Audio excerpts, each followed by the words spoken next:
Why can it be so hard for us men to admit struggle or admit a failure in our life? I tell you, it's not what it seems. I think the first time I came face to face with this was in third grade. I had done the worst of all things as a child. I lost a library book.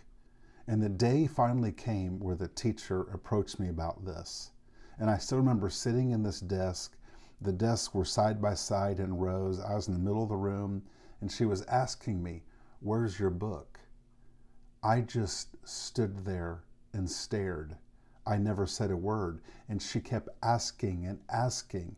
It became an interrogation, and I just sat there. I can't imagine how frustrated she was. She didn't know how afraid I was.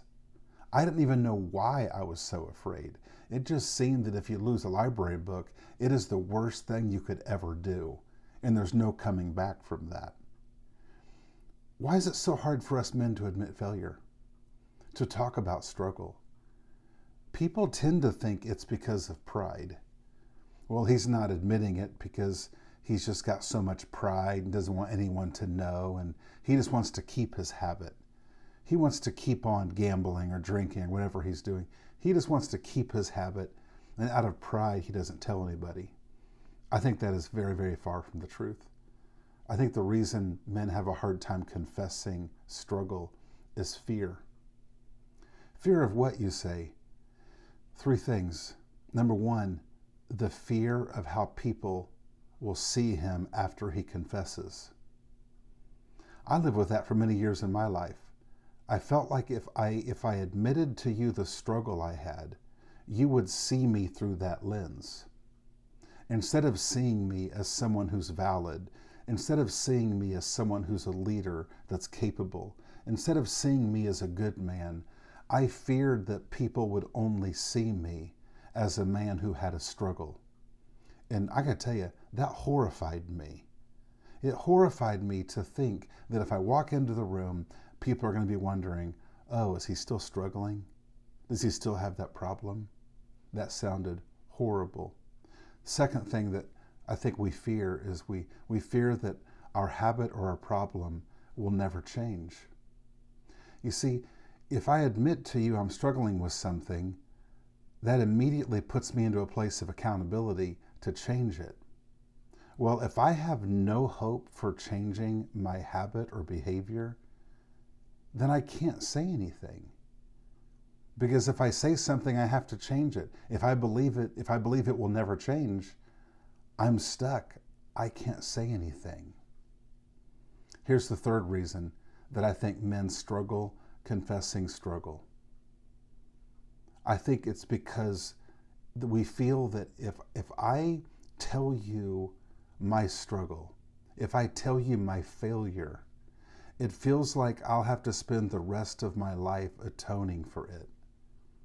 I'll have to spend the rest of my life making up for it, especially when it comes to a relationship like with a spouse or with his kids.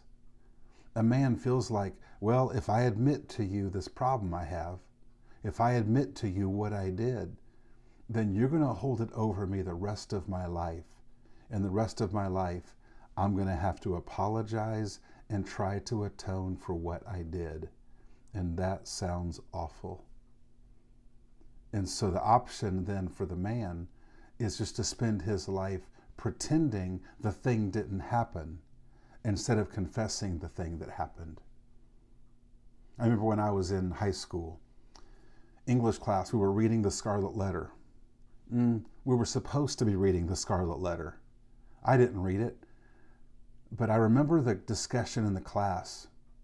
And the Scarlet Letter was this letter A that was given to this woman who had committed a sin.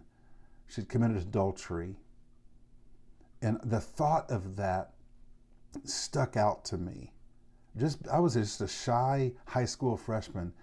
I just recall that discussion thinking, oh, I hope I'm never found out.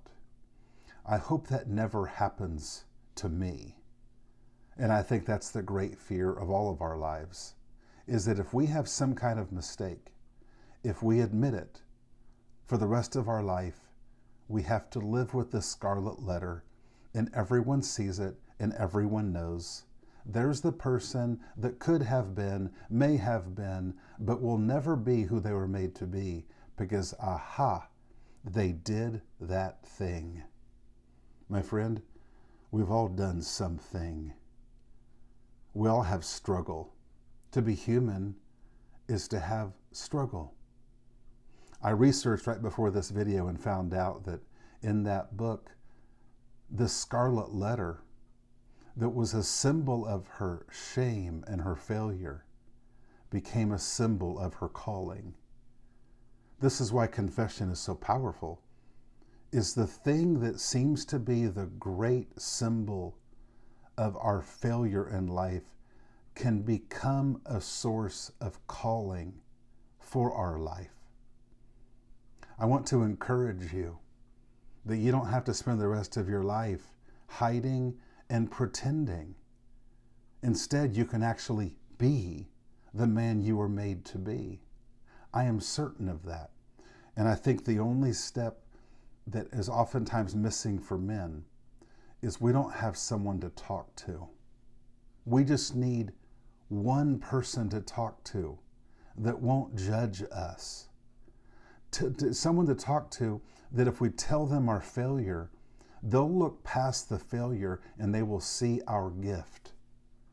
Someone that we can talk to and we can tell them something we struggle with, and instead of them trying to be a behavior expert to fix us, instead they look at us and say, "What are you made for?"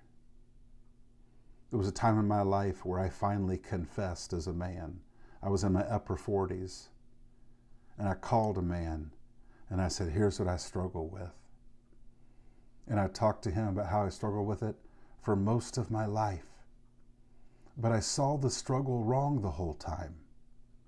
And thankfully, this man saw my gift, and he looked at me and he said, "What is it holding you back from?" He didn't get surprised at my struggle.